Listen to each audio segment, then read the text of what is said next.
Hey, Shalom. Shalom. It's the brother Bayan Brother Kalaya. from the GMS New Orleans camp. Here to bring you a quick lesson. Prior to get started, I want to give infinite honors and prayers to Yahweh, Bahashem, Yahushua, Bahashem, Rakakadash. Double honors to the apostles and elders of GMS who taught us the truth. Peace and salutations to the hopefully elect. Yuakim, Yuakwat, which is your brothers and sisters in Hebrew that believe. All right. And in this lesson here, we're basically going to go in on the topic of effort.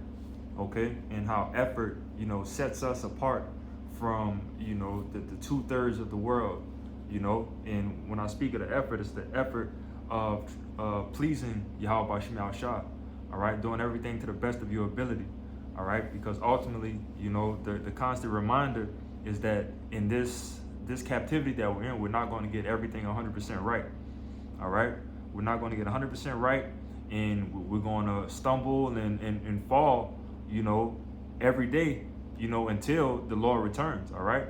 We're in this flesh, and this flesh is not perfect, all right? So everything, especially, again, in this captivity, what this devil has in front of us, we're going to sin in some type of way, you may offend a brother in some type of way, in many other things, all right? We're not going to get everything perfect here, but the main thing that is going to set us apart is the effort, is that we're trying, to be complete, which is the word perfect goes into, all right? But again, needless to say, 2/3 of our people, they don't give a damn, all right? So if you have a group of people who clearly doesn't give a damn, just the effort alone will set you apart tremendously, You want to say anything? Yeah, I had a precept backing up what you said about us sinning daily, Yeah. right? And, just on that note, this the book of Jude, chapter 1 and verse 6, and it reads, "And the angels which kept not their first estate, but left their own habitation, he hath reserved in everlasting chains under darkness unto the judgment of the great day." All right, and that explains that we're gonna be in these fleshly bodies, all right, until we get beamed up on those chariots, man. All right, those chains of darkness goes into the flesh.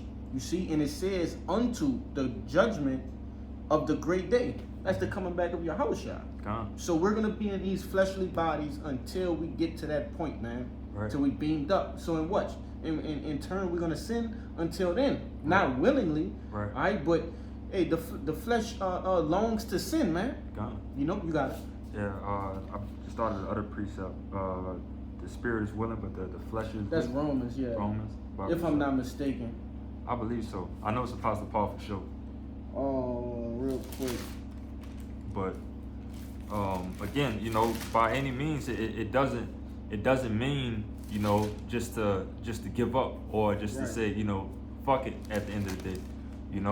Just because that you're going to sin, it doesn't mean that you just willingly like, oh man, I'm going to look for the most sin I could do today just because I'm allowed to, or just because the Lord may not judge me right now. Just be stupid things that people truly think of Yahweh Bashim Yahushua, the Lord pretty much, dying for us on the cross. People really have in their mind that the Lord died on the cross just for us to be able to sin, which is complete nonsense. I can't find it. I got you.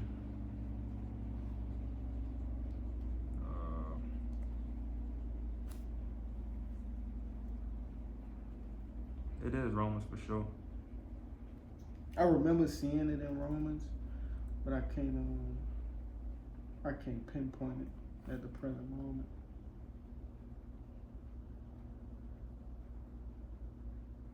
I must have said it wrong though.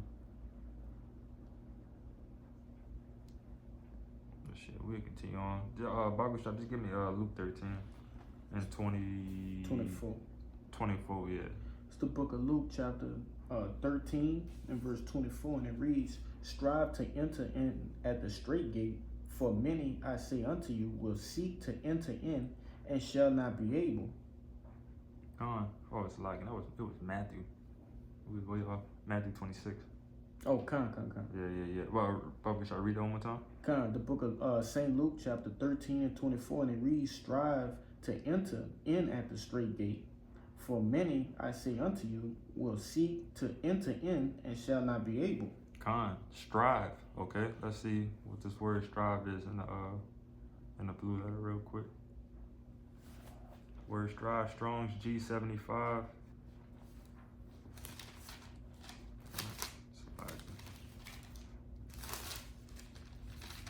Where am I picking the wrong thing?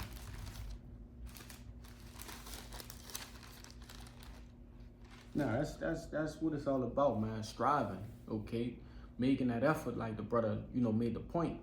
Making that effort, it says it speaks volumes. You see? Okay. Go ahead. This is the word strive. Strong's G75. Aganazame. Strong's G75. Agonizamai. Aganizame. Agonizamai. All right. It says to enter a contest, contend in the gymnastic games, to contend with adversaries, fight.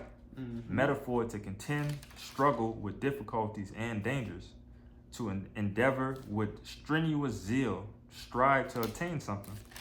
All right. And what are we striving? We're striving, as it says, to enter at the straight gate. All right. And one of the main things you have to know about the straight gate, and it mentions in the book of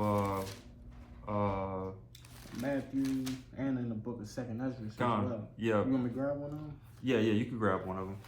You get the one in 2nd Ezra. Because that one, pretty much creates the image of you, of the fire on one side and the water on one side, and only one man, being able to go at a time, and that's pretty much, you having that focus, but you got to have that will and drive to continue to keep moving forward. You got to have that effort. All right. I got it. This is the book of 2nd Ezra, chapter 7 and verse 7, and it reads, the entrance thereof is narrow, and is set in a dangerous place to fall, like as if there were a fire on the right hand and on the left a deep water. Yep. And only one path between them both, even between the fire and the water, so small that there could but one man go there at once. That's the point. Gone. And that's pretty much to the kingdom, man. That's the route into the kingdom. Okay? And you can't get to the kingdom, on a broad path. This had to be that narrow, strenuous path that is going to test you, and that's what gives you that reason to contend for it, again, put in the effort for it, put in that balance that you have to do to be able to tightrope your way, to the kingdom, but let me get verse 9. Yeah. It says, verse 9, 2nd Ezra 7 and 9, if this city were now given to a man for an inheritance, if he never shall pass the danger set before it, how shall he receive the inheritance? And that's just letting you know you have to contend, you have to fight, you have to strive and give the effort, all right? Because there's danger in a way. Right. You have to put forth an effort to get past the danger. You got it. You could jump back to that Luke for a minute? Yep. I'm gonna read down a little bit into 27. It's the book of Luke, chapter verse 13 and 25. I'm gonna read 24 again. It says, strive to enter at the straight gate, for many, I say unto you, will seek to enter in and shall not be able. Let me get the rest of the meat off of that. It says, many will seek to enter in and shall not be able. All right. Just as the time of Noah. When the flood came, they had people that was knocking on the door of that ark trying to get in, trying to get saved, but it was too late. All right. And it's about to go into, another analogy or a parable or so that the Lord is going to break down. Verse 25, it reads, when once the master of the house is risen up and had shut the door, and ye began to stand without and to knock at the door, saying, Lord, Lord, open unto us. And he shall answer and say unto you, I know you not whence you are. Yeah, that makes me think of those times that Jake was probably outside too long, and moms or whatever tell you, if you ain't here by this time, I'm not opening this door. Don't come home. Don't come home. So, Jacob be at the door knocking on it and, please, even though that you just completely disobeyed everything that you were supposed to be doing. All right. You were supposed to be here at this time. You were supposed to be doing this and that and the third, but you didn't do it. So now you got to pay the consequences. All right. But verse 26, yep. It says, Then shall ye begin to say, We have eaten and drunk in thy presence, and thou hast taught us in our streets. But he shall say, I tell you, I know you not whence ye are. Depart from me, all ye workers of iniquity. Come on, and you know that sound like Jake. All right, they gonna have that try to hit him with that Yaiquab. You know, we've been doing it. You know, we got here at this time, but something was going on, and you know, something like this happened, and that's what have us so late of not being able to get here on time. You know, Jake is going to come up with something. All right, but the Lord is not dealing with that. All right, He don't want to hear it. All right, I never, you know what He said? But He said, I know you not whence ye are. Depart from me, all you workers of iniquity. Get away from me. You know. Yeah, let me read verse 28. Yeah. And this is what the Lord have to say about all of that. It says, verse 28, There shall be weeping and gnashing of teeth, when ye shall see Abraham and Isaac and Jacob and all the prophets in the kingdom of Yahweh, and you yourselves thrust out. You're going to be tossed out, man. You say weeping and gnashing of teeth, man. There's going to be a lot of crying, a lot of teeth sucking. Yeah, there's going to be a lot of that, man. Gone.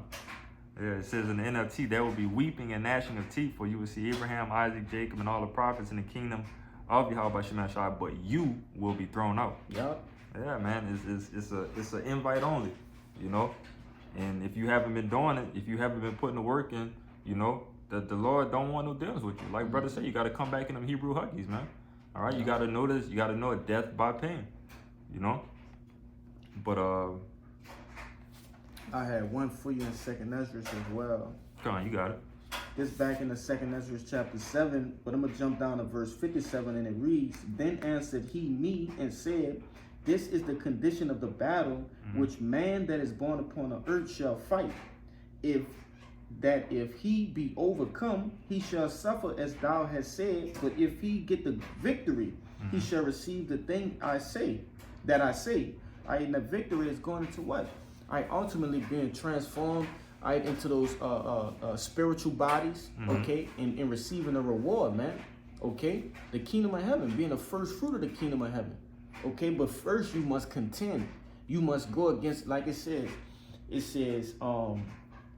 is the condition of the battle, that which man that is born upon the earth shall fight. So all men are fighting the same battle, right? But like you said, it's the effort, right? It's the effort that's going to lead you down the right path, and the Lord start dealing with you in order for you to gain that victory. You see, you got it.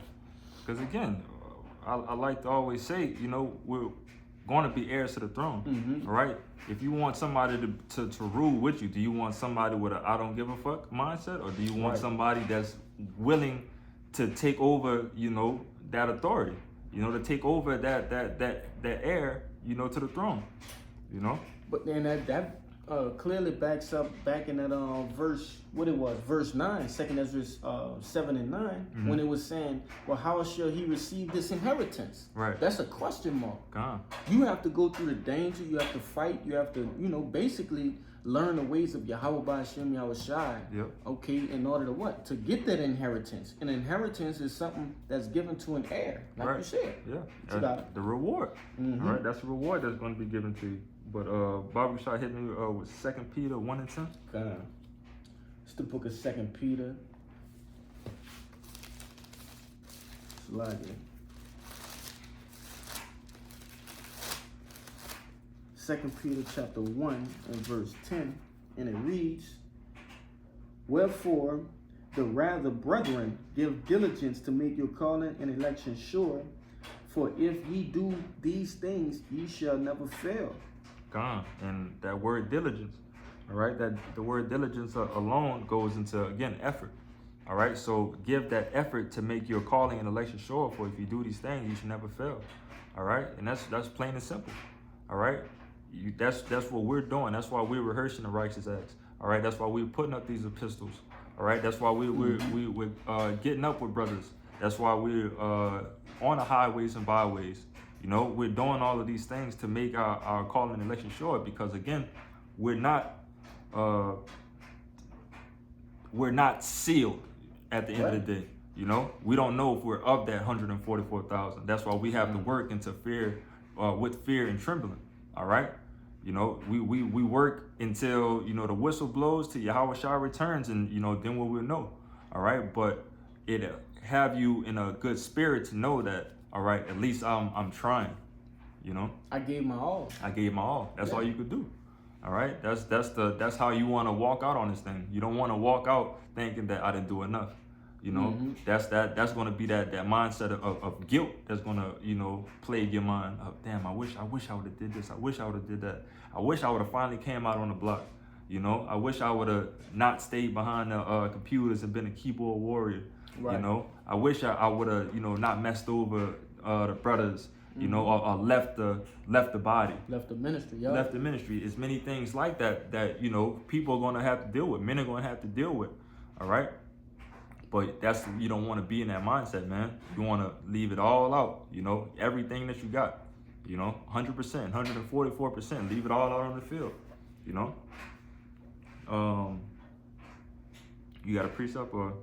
No, that was what I had. Con, you can hit me with the book of 2 Timothy, chapter 2 and 5. I only got 2 more. 2 Timothy chapter 2 and verse 5, and it reads,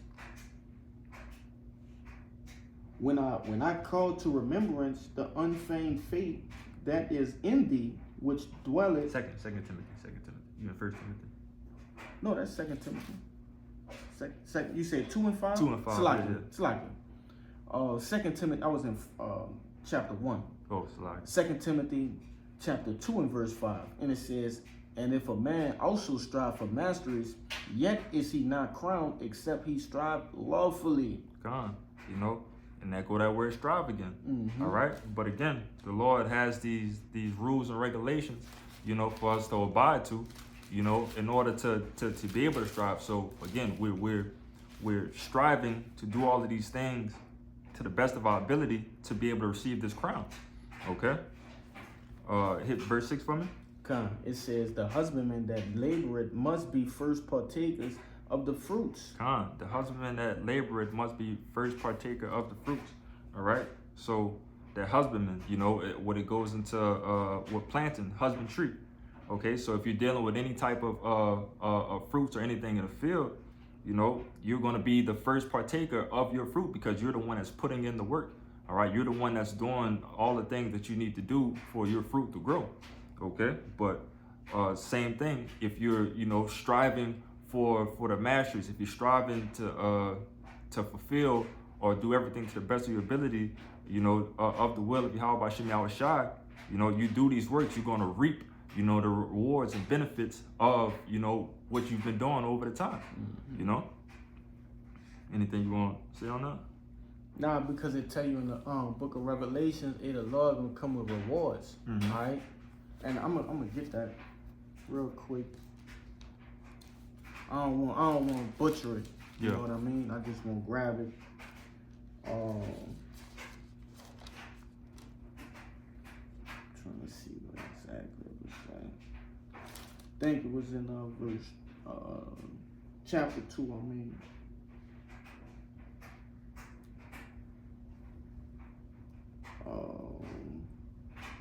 Salakia.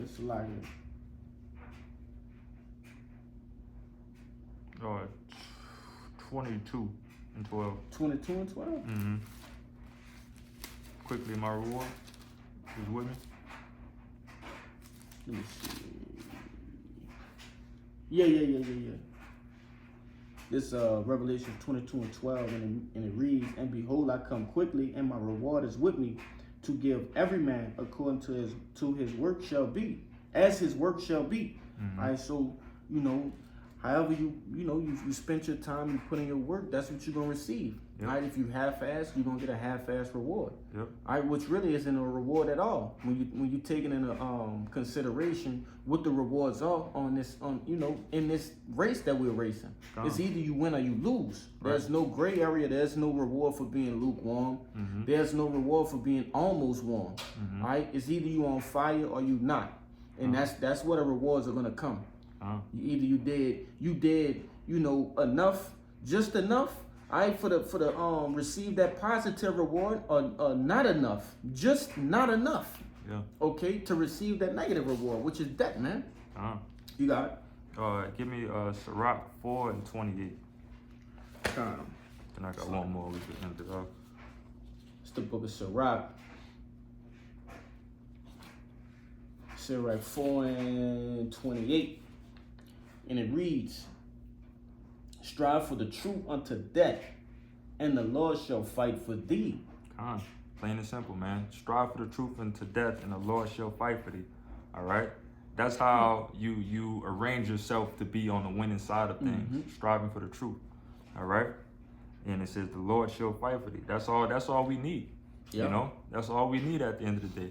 You know, you don't have to be, a super Israelite, a super, whatever. You know, it's not that complicated at the end of the day. Yeah, we have, trials and tribulations that's in front of us, but again, what it says in the book of Corinthians, the Lord doesn't put these, roughly paraphrasing, the Lord doesn't put a task in front of you that we can't complete at the end of the day, that we can't overcome.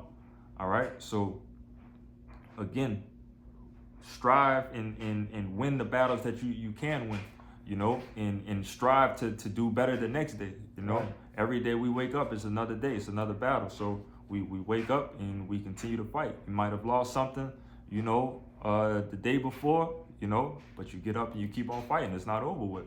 All right. So we continue to strive. All right. And as long as the Lord see that you're striving for these things, the Lord got us. Yeah. All right. And that's the mindset and the where you got to be at in your head, But I'm gonna end it off with one of my favorite precepts, Sirach 17 and 25. It's the book of Sirach chapter 17 and verse 25, and it reads, return unto the Lord and forsake thy sins. Make thy prayer before his face and offend less. Return unto the Lord and forsake thy sins. Make thy prayer before his face and offend less. Yeah. All right. And in order for you to offend less, that means you have to give an effort to not offend. Right. All right. So, like we said from the beginning, and probably could get that too now. It kind of spin back circle at Matthew 26 and 41. The spirit is indeed willing, but the flesh is weak. Book of Matthew chapter 26 and verse 41. And it reads, watch and pray that ye enter not into temptation. The spirit indeed is willing, but the flesh is weak. So knowing that the flesh is weak, that makes you should want to stay in the spirit as much as you could. All right, that's where your strength is. So if you lean over to that flesh, a lot, then you're gonna offend a lot. You're gonna do a lot of stupid things. It's like being in a championship game and using your less dominant hand. Well, for me, my right hand is my dominant hand. That's what I shoot with, right? That's like using your left hand, right? Depending on the flesh. You see, it's unorthodox. It's it's funny to use. It's awkward. And ultimately, you won't see, you're not going to get lucky. This ain't a thing of getting lucky. All right, this is a sure thing that we dealing with, man. But you got it. Yeah, but, again, ending it off with that Sirach 17 and 25. Return unto the Lord and forsake thy sins. Make thy prayer before his face and offend less. All right, that's the goal. Put in that effort to do what you got to do. Do all the things that you need to do according to your salvation, which the Lord has written down in the scriptures, and he has men in front of you giving you examples of how to move and what you should be doing. All right. So if that was it, I pray that this lesson was edifying. Trying to get out of here. I want to give infinite honors and prayers to Yahweh, by Hashem, Yahushua, by Hashem, Kakodash. Double honors to the apostles and elders of GMS who taught us his truth. Peace and salutations to the hopefully elect. Yakim, Yaquat, to true brothers and sisters in the Hebrew that believe. Shalom. Shalom.